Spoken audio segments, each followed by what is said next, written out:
There are moments in a war when two very different realities exist at the same time. On one side, diplomats sit across tables discussing the possibility of ending the conflict.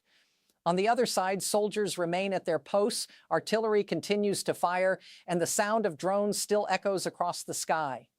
In the case of the war between Ukraine and Russia, those two realities have once again appeared together. Peace negotiations are returning to the international agenda.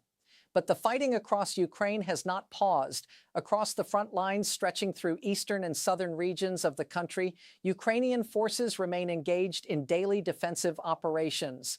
Russian units continue launching attacks. Artillery exchanges persist across contested areas, and drones still move through the sky above cities, villages, and military positions.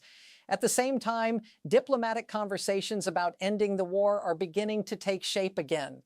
Officials from several countries have been working to organize new discussions that could eventually bring Ukrainian and Russian representatives into the same negotiating process. These talks are expected to involve international mediators. Several nations have expressed willingness to host discussions or facilitate communication between the two sides. The goal of these diplomatic efforts is straightforward: find a path that could lead to an end to the conflict. Yet the circumstances surrounding these talks remain complicated because neither side has paused military operations while discussions about peace are being explored. For Ukraine, the priority remains defending its territory against continued Russian attacks. Ukrainian forces continue operating along a front line that stretches for hundreds of kilometers. Soldiers remain stationed in trenches. Air defense units monitor the skies. Engineers work to strengthen defensive positions near vulnerable areas. Across these positions, Ukrainian servicemen and servicewomen understand that negotiations taking place far from the battlefield do not immediately change the reality they face. For Russian forces, military operations also continue. Missile launches, drone deployments, and artillery strikes remain part of the ongoing campaign. Cities across Ukraine still experience air raid alerts. Residents move to shelters when sirens sound, and infrastructure crews continue repairing damage caused by earlier attacks. The return of diplomatic activity therefore exists alongside the continuation of war. This contrast has appeared before during the conflict. Previous attempts at negotiation took place even as fighting continued on the battlefield. Those efforts did not lead to a final settlement, but they demonstrated that diplomacy and military activity often move forward at the same time. In many conflicts throughout history, peace discussions begin long before the fighting actually ends. Negotiators explore possible agreements, diplomats attempt to identify areas of compromise, international organizations encourage dialogue. But until a concrete agreement is reached, military operations usually continue. That same pattern is visible again in the current moment involving Ukraine.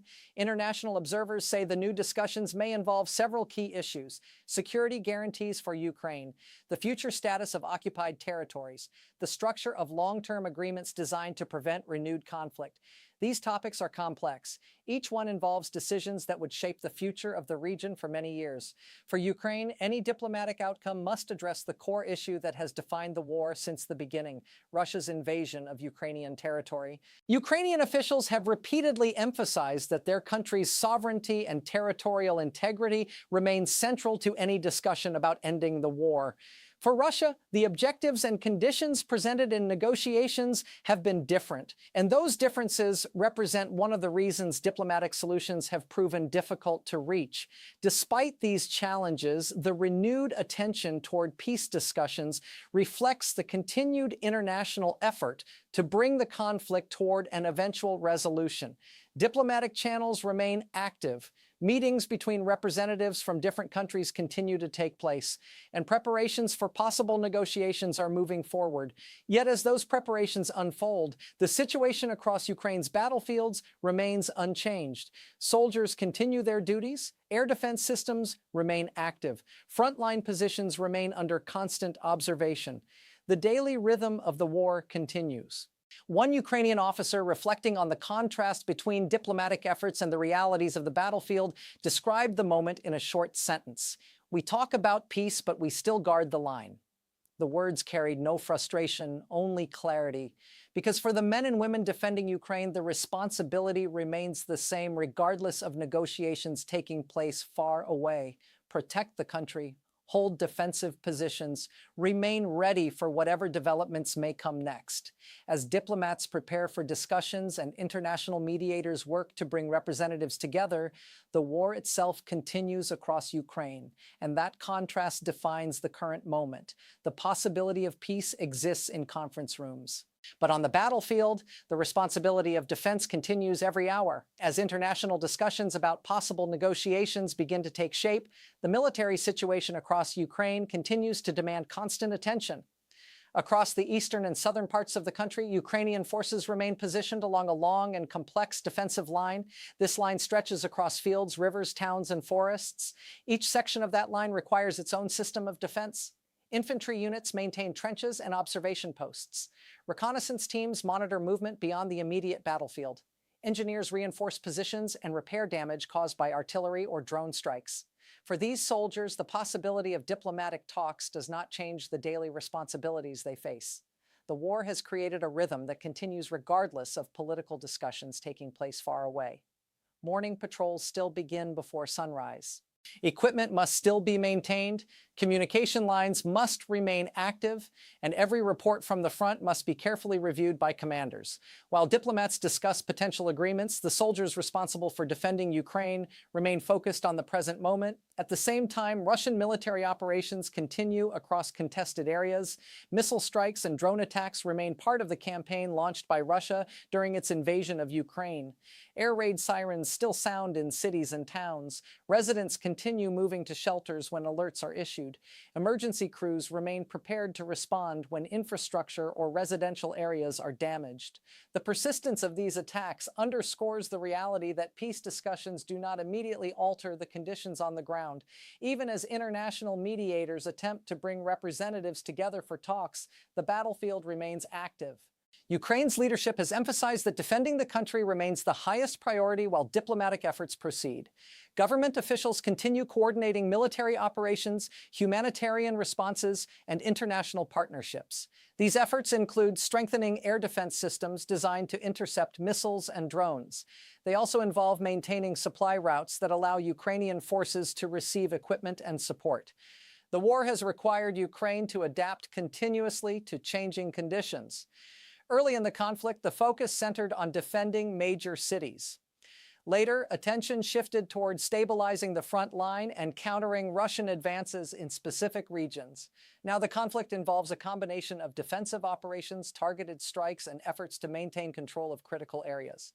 These military actions occur alongside diplomatic initiatives aimed at exploring whether a negotiated settlement could eventually become possible. The existence of both processes at the same time is not unusual in prolonged conflicts. Military activity often continues while diplomats search for a path toward resolution.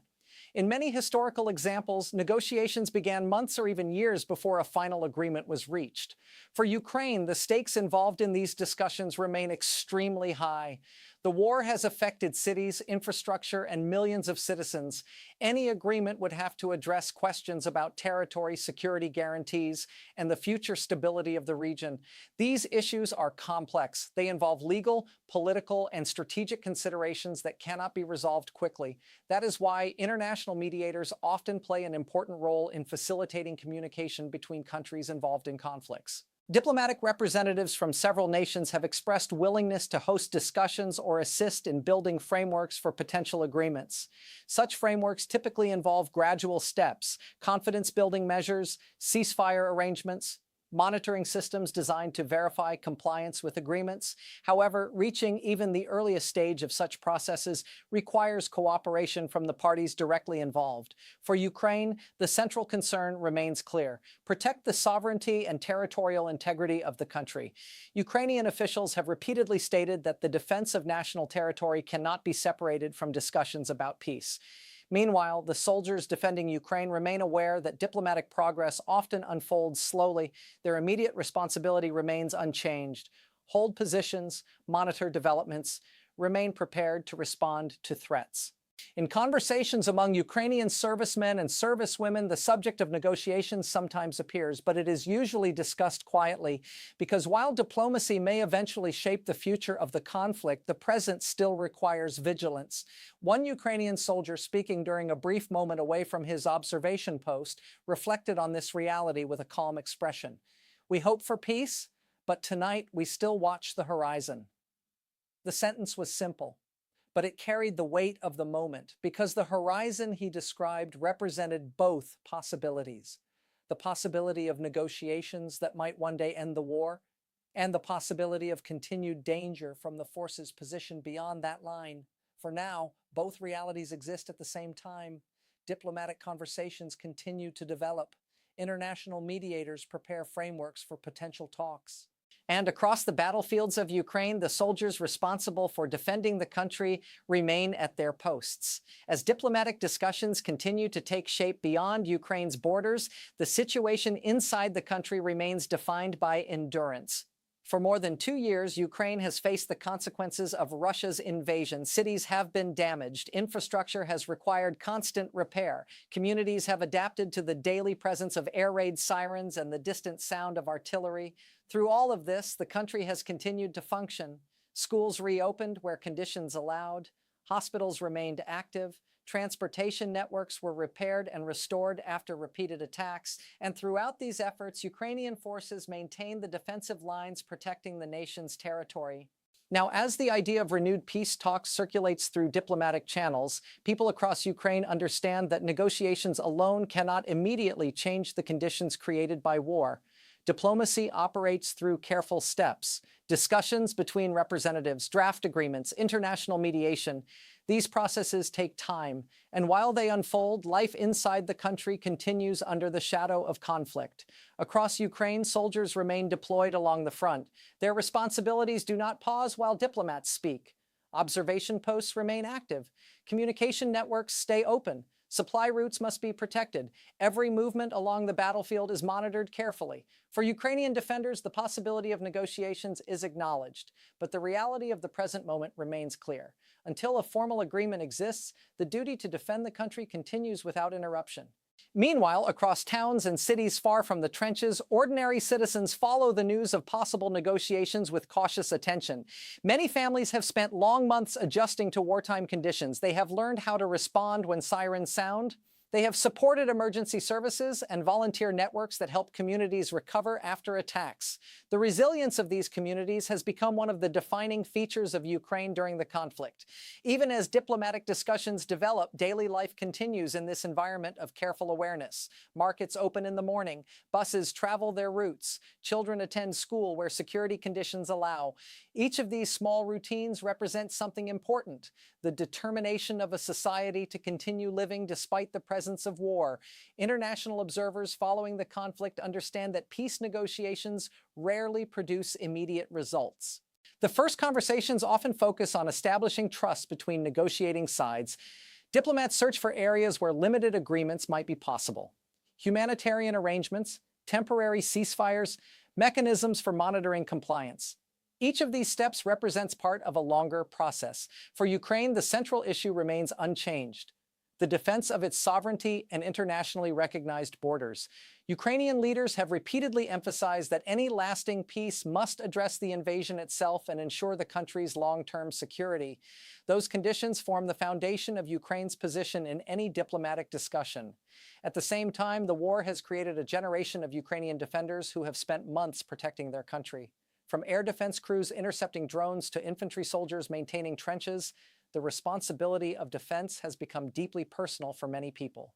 These defenders understand the value of peace, but they also understand the importance of vigilance.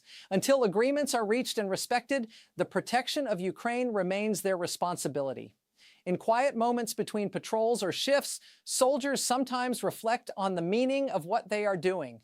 One Ukrainian serviceman spoke about the future during a brief pause along the defensive line. His voice was steady as he described the connection between the present and the hope for what may come. "We stand here so that one day there can be silence again." Those words carried a powerful simplicity, because silence is something many people in Ukraine remember from before the war began. Silence meant ordinary life, children playing outside, evening conversations between neighbors, the quiet rhythm of communities living without fear of sudden alarms. For many Ukrainians, the hope for peace is not an abstract political goal. It is the hope that those ordinary moments will return. Yet reaching that future requires navigating the difficult distance between the present and the possibility of peace. Diplomats continue their discussions. International partners remain engaged in efforts to support negotiations, but the outcome of these talks remains uncertain. What is certain, however, is the determination that continues to define Ukraine's response to the conflict. The country continues defending its territory, its citizens continue supporting one another, and its soldiers remain at their posts while diplomacy works slowly in the background. For now, the path toward peace remains under discussion, but the defense of Ukraine continues every day.